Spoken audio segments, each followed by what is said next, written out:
নিশা অহা এজাক বৰষুণতে আচলতে ধানৰ কবলত পৰিছে যোৰহাটৰ বহুকেইটা অঞ্চল অধিকাংশ অঞ্চল বুলি ক'ব লাগিব। যোৰহাট নগৰৰ কেইবাটাও চৰকাৰী কাৰ্যালয়, জিলা আয়ুক্তৰ কাৰ্যালয়, যোৰহাট জিলা পৰিদৰ্শক কাৰ্যালয়ৰ লগতে কেইবাটাও চৰকাৰী কাৰ্যালয় কৃত্ৰিম বানৰ কবলত পৰিছে। আৰু যোৰহাটৰ কেইবাখনো মহাবিদ্যালয়, জগন্নাথ বৰুৱা মহাবিদ্যালয়, ডিচিবি মহাবিদ্যালয়কে ধৰি কেইবাখনো মহাবিদ্যালয়ত আচলতে বৰ্তমান সময়লৈকে 81 পৰ্যন্ত পানী আৰু বহুকেইটা পথত আচলতে এনেদৰে পানী হোৱা পৰিলক্ষিত হৈছে। আৰু মই বৰ্তমান উপস্থিত আছোঁ তৰাজানত। এয়া তৰাজানৰ পৰিৱেশ, এটা অতি গুৰুত্বপূৰ্ণ পথ তৰাজানৰ পৰিৱেশ। এয়া বৰ্তমান যান বাহন অহাত যথেষ্ট অসুবিধাৰ সন্মুখীন হৈছে। এনেদৰে পানীৰ মাজেৰে আচলতে যাতায়াত কৰিবলগীয়া হৈছে ৰাইজে।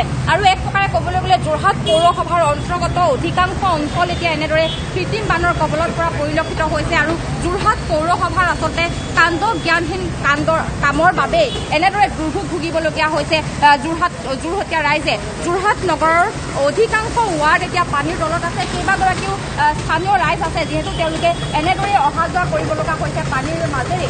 কি ক'ব এই মুহূৰ্তত, কিয়নো কৃত্ৰিম বানৰ কবলত যোৰহাটৰ অধিকাংশ অঞ্চল। যোৰহাট পৌৰসভাই এই ক্ষেত্ৰত কিন্তু নীৰৱ হোৱা পৰিলক্ষিত হৈছে। যোৰহাট পৌৰসভাই যিখিনি নলা নৰ্দমা বনোৱাৰ ব্যৱস্থা কৰিছে সেইখিনি কোনো বিজ্ঞানসন্মতভাৱে নাই কৰা। আৰু দ্বিতীয়তে আপুনি চব চৰাগৰুৱা 1 নম্বৰ সোণাৰী গাঁও, 2 নম্বৰ সোণাৰী গাঁও, ব্ৰাহ্মণ গাঁও, যোৰহাটৰ অধিক সংখ্যক ৰাস্তা পদূলি কাৰ্যালয় ডুব গৈছে, কৃত্ৰিম বানৰ কবলত পৰিছে। পৌৰসভাই কোনোদিন নলা নৰ্দমা চাফা নকৰে। আৰু যিবিলাক ডেভেলপমেণ্ট অথৰিটি, পৌৰসভাই আদি কৰি যিবিলাক ঘৰ বনাবৰ কাৰণে যিবোৰ অনুমতি প্ৰদান কৰে, তেওঁলোকে কিন্তু সেই অনুমতি প্ৰদানত মানে খাল বা ড্ৰেইন ৰাখিবৰ কাৰণে কোনোদিন তেওঁলোকে সেই কথাটো নকয়। আৰু পাব্লিকে মানুহবিলাকে ঘৰ বনায় বা বিল্ডিং বনায়, কিন্তু তেওঁলোকে কাষত ড্ৰেইন ৰখাৰ ছিষ্টেম নকৰে। যিমান পাৰে ড্ৰেইনবিলাক পুতি ৰখাৰহে ব্যৱস্থা কৰে।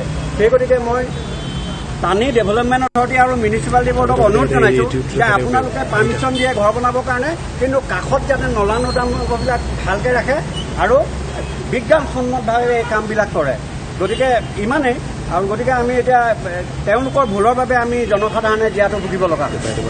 হয়, এয়া আছিল সৰ্বসাধাৰণ ৰাইজ, কাষৰীয়া ৰাইজ। তেওঁ ইতিমধ্যে উল্লেখ কৰিলে যে যোৰহাট পৌৰসভাই যেনেধৰণে বিজ্ঞানসন্মতভাৱে নলা নৰ্দমা খান্দিব লাগে, সেয়া নলা নৰ্দমা নাখান্দে।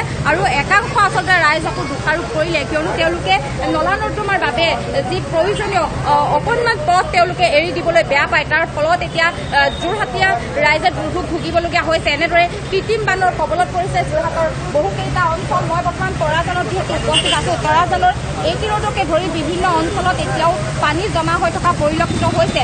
আৰু যোৰহাট জিলা আয়ুক্তৰ কাৰ্যালয়ৰ লগতে কেইবাটাও চৰকাৰী কাৰ্যালয়ত এতিয়া আচলতে এনেদৰে কৃত্ৰিম বান হোৱা পৰিলক্ষিত হৈছে।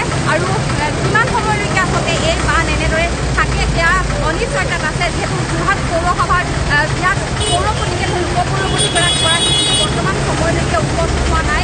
এনেদৰে দুৰ্ভোগ ভুগিছে সৰ্বসাধাৰণ ৰাইজে। হাজাৰ হাজাৰ ৰাইজ এনেদৰে অহা যোৱা কৰে, যদিও অহা যোৱা এই পথেদিয়ে কৰে, কিন্তু এনেদৰে এতিয়া দুৰ্ভোগ ভুগিবলগীয়া হৈছে। হয়, ধন্যবাদ জ্ঞাপন কৰিছোঁ আপোনাৰ প্ৰিয়ংকা সেনাপতি সবিশেষ তথ্যখিনি পোনপটীয়া সম্প্ৰচাৰত জনোৱাৰ বাবে।